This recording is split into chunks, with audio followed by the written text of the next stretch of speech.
बिहार में assistant professor की भर्ती को लेके जो नया नियम आया है उसी पे पूरी चर्चा करेंगे आज हम इस सेशन में। हेलो एवरीवन, स्वागत है आप सभी का जीआरएफ 24/7 पे। मेरा नाम है Jaya Yadav, UGC net political science में टॉप। आज के सेशन में हम बात करेंगे जो अभी आपका ये नया नियम आया है उसके कुछ मेन पॉइंट्स पे, जैसे कि क्या एज लिमिट है, दूसरा यूजीसी नेट का क्या लेना देना है, ठीक है, क्या सिलेबस कितना आएगा आपका बिहार शिक्षक भर्ती में यूजीसी नेट से मिलता जुलता, और तीसरा बहुत इंपॉर्टेंट लिखित परीक्षा और इंटरव्यू का अलग अलग कितना वेटेज होने वाला है। तो देखते हैं, ये यहाँ पे ऑफिशियल न्यूज है। बिहार में असिस्टेंट प्रोफेसर की भर्ती का नया नियम लागू, अब लिखित परीक्षा होगा चयन, यानी कि अब आपका जो लिखित परीक्षा है वो कर दी गई है कंपलसरी। ठीक है, कंपलसरी कर दी आपकी लिखित परीक्षा। एंड उसके अलावा इंपॉर्टेंट क्या है इसमें वो हम पढ़ लेते हैं फटाफट से। यहाँ पे यही है कि बिहार के विश्वविद्यालयों में प्राध्यापकों की नियुक्ति का पैटर्न बदल दिया गया है। राज्यपाल व कुलाधिपति के आदेश से नया नियमावली पर सहमति बनी। अब सहायक प्राध्यापकों की भर्ती लिखित परीक्षा के आधार पर होगी। ठीक है, उसके आगे बात करें, Bihar state university service commission को भेजी जाएगी नियमावली। नई नियमावली का ड्राफ्ट आयोग को जल्दी भेज दिया जाएगा। आयोग के माध्यम से ही भर्ती प्रक्रिया संचालित होंगी। एंड भविष्य की सभी नियुक्तियां इसी नियम के तहत होंगी। मतलब अब जो आपकी नियुक्तियां होंगी वो इसी नियम की नियुक्त होंगी जो अब ये आया है आपका नया। क्या है आपका नया नियम, फटाफट से देख लेते हैं। देखो इंपॉर्टेंट कि आपकी जो लिखित परीक्षा है वो टोटल कितने मार्क्स की होगी, ये टोटल आपकी 160 नंबर की होगी। ठीक है, 160 नंबर की आपकी होगी लिखित परीक्षा प्लस इंटरव्यू यानी कि साक्षात्कार आपका 40 अंकों का हो जाएगा। और जो मेरिट निकलेगी आपकी, मेरिट निकलेगी इन्हीं दोनों को मिला के निकलेगी। ठीक है, चलिए उसके बाद अब आपके यूजीसी मानकों के अनुसार तैयार किया गया है नियम, यानी कि ये नई नियमावली यूजीसी के मानकों के अनुसार तैयार की गई है। ठीक है, आगे चले कि आपके जो इंटरव्यू है वो कौन लेगा। 3 सदस्यों की कमेटी बनाई जाएगी और वो जो 3 सदस्य हैं वो कौन होंगे, वो आपके विषय विशेषज्ञ प्रोफेसर शामिल होंगे। यानी कि जैसे कि मान लो अगर आप पॉलिटिकल साइंस के स्टूडेंट हो तो आपके आगे जो पॉलिटिकल साइंस स्पेशलिस्ट होंगे वो बैठे होंगे जो कि आपका इंटरव्यू लेंगे, जो प्रोफेसर होंगे। ठीक है, चलिए उसके अलावा बात करें योग्यता की और आयु की। ठीक है, योग्यता और आयु की बात करें, पर उससे पहले आप मुझे एक बार ये बताइए कि ये जो यहाँ पे ये मार्क्स रखे गए हैं 140 इंटरव्यू के और 160 रिटन एग्जामिनेशन के, आपके अकॉर्डिंग क्या ये सही है? 40 मार्क्स रखना इंटरव्यू के लिए, क्या ये सही है? अपनी राय कमेंट में जरूर बताना कि और क्या बेटर ये कर सकते थे। ठीक है, चलिए उसके अलावा योग्यता की अगर हम बात करें तो योग्यताओं में आयु सीमा की सबसे पहले यानी कि एज लिमिट की बात करते हैं। 23 वर्ष रखी गई है कम से कम, और ज्यादा से ज्यादा रखी गई है 45 यानी कि 45 वर्ष। अगर आप 25 साल से लेके 45 साल तक के बीच में हैं तो आप योग्य हैं। दूसरा, SC ST दिव्यांग अभ्यर्थियों को विशेष राहत मिलेगी। जनरल कैटेगरी यानी कि न्यूनतम उत्तीर्णांक कितने होने चाहिए आपके, 50% होने चाहिए जनरल कैटेगरी के लिए। बाकी जो भी ऐसे मतलब आरक्षित वर्ग यानी कि रिजर्व कैटेगरी से बिलोंग करते स्टूडेंट्स हैं उनको 5 अंकों का राहत मिल जाएगा। कितना? 5 अंकों का राहत मिल जाएगा। ठीक है, अब ये जो सिलेबस है आपका वो किस पर बेस्ड होगा? आपका जो सिलेबस है ये नेट बेस्ड होगा। ठीक है, यानी कि आपको नेट तो पढ़ना ही पढ़ना पड़ेगा। एनीवेज आपका जो एलिजिबिलिटी है वो क्या है? पीजी प्लस नेट, यानी कि आपकी पीजी होनी चाहिए। अगर आप जनरल कैटेगरी से हैं तो 50 नंबर, रिजर्व कैटेगरी है तो 50 अंक इसमें से कम कर लीजिए। ठीक है, उसके अलावा नेट होना चाहिए, और अगर नेट नहीं है तो क्या होना चाहिए आपके पास? बैट क्लियर होना चाहिए, बैट के अलावा स्लेट होना चाहिए। ठीक है, ओके, तो ये यहाँ पे एलिजिबिलिटी क्राइटेरिया है। उसके अलावा जो सिलेबस है वो आपका जैसा नेट का सिलेबस, जैसे कि आपका नेट का पॉलिटिकल साइंस का सिलेबस होता है वही आपका ये भी सिलेबस होगा, या कि आपको यानी कि आपको नेट तो पढ़ना ही पढ़ना पड़ेगा। अब नेट पढ़ने के लिए आपको जो JRF 24/7 चैनल पे वीडियोस मिल जाएंगी जो कि आपको काफ़ी ज़्यादा हेल्प करेंगी। पहले भी स्टूडेंट्स का काफ़ी अच्छा फीडबैक रहा है कि उनको काफ़ी ज़्यादा हेल्प मिली है मेरे पढ़ाए हुए लेक्चर से।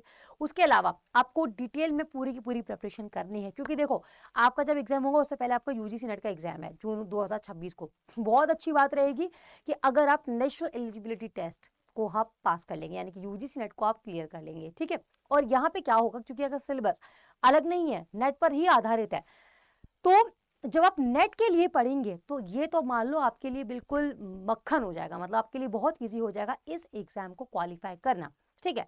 बट नेट की तैयारी भी उसके लिए बिल्कुल ऐसी होनी चाहिए कि कोई आपसे नींद में भी उठा के कोई कंसेप्ट या आर्टिकल पूछ ले तो आप बता दें उसे, ठीक है। उसके लिए आपकी हेल्प की गई है अड्डा 24/7 की तरफ से। एक बैच है पॉलिटिकल साइंस का जो अभी भी जिसमें जो एनरोलमेंट्स है वो एक्टिव है। आपको करना क्या है, आपको गूगल पे जाना है, अड्डा 24/7 टाइप करना है। जैसे ही आप अड्डा 24/7 पे आएंगे आपके आगे जो पहला ही लिंक है आपने उसको ओपन करना है, जिसके बाद आप सीधे आ जाएंगे अड्डा 24/7 की साइट पे। जहां पे आपको ऑल कोर्सेज दिख रहा है वो टच करना है, यूजीसी पे टच करना है, यूजीसी के बाद आपको जेआरएफ प्रेप पे टच करना है, ठीक है। एक सेकेंड, जैसे ही आप जेआरएफ प्रेप पे टच करेंगे आपके आगे ये जो दो ऐसे बैचेस हैं, यानी कि आरंभ बैच अगर आपको सिर्फ पॉलिटिकल साइंस पढ़ना है और अगर आपको पेपर 1 पेपर 2 दोनों ही पढ़ना है तो उसके लिए जेआरएफ सिलेक्शन पैक है।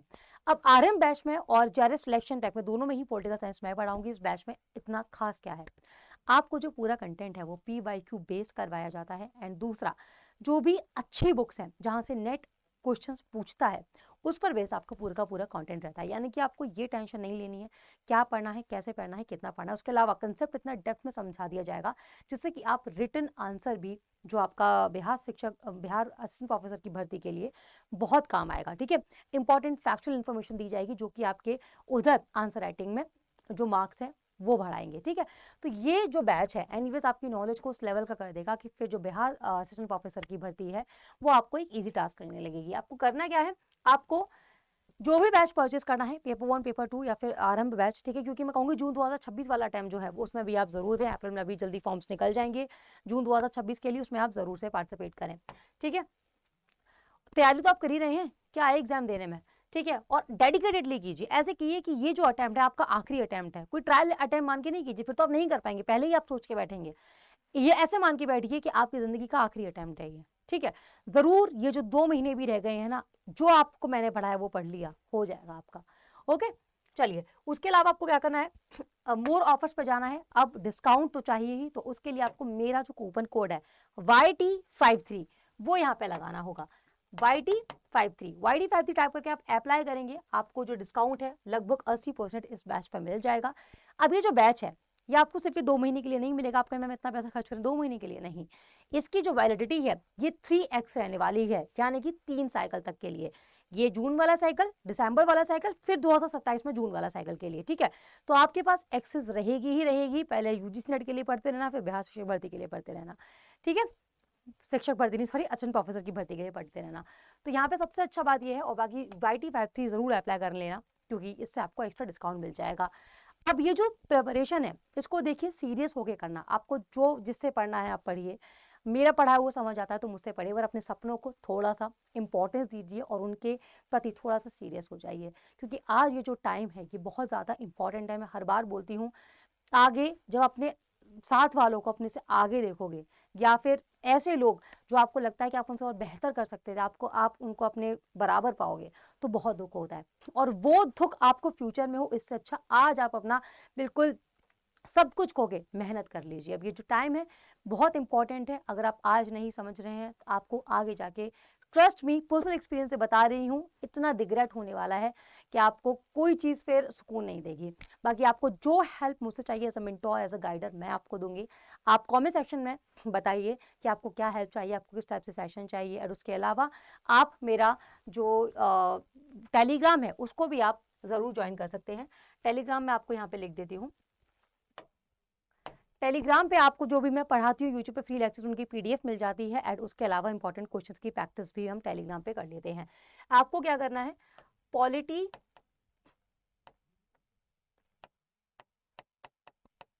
Polity underscore Jaya underscore polity underscore by underscore Jaya underscore ma'am, ठीक है। ये आप टाइप करेंगे ना टेलीग्राम पे, आप पहुंच जाएंगे टेलीग्राम पे। उसके अलावा आप Instagram polity prep with Jaya को भी फॉलो कर सकते हैं, वहां पे जुड़ के भी आप अपने सवाल पूछ सकते हैं। पॉलिटी प्रैप विद जया, पूरा लिख देना बिना स्पेस के। आपके पास मेरा टेलीग्राम जो अकाउंट है, सॉरी टेलीग्राम कह रही हूँ, इंस्टाग्राम अकाउंट आपको शो हो जाएगा, वहाँ पे आप मुझे फॉलो कीजिए और आपको जो भी पूछना है आप पूछ सकते हैं। उसके अलावा पेड बैचेस में तो आपको कंप्लीट प्रिपरेशन करवाई ही जाएगी, बिल्कुल निश्चिंत होकर आप उस बैच को खरीद सकते हैं।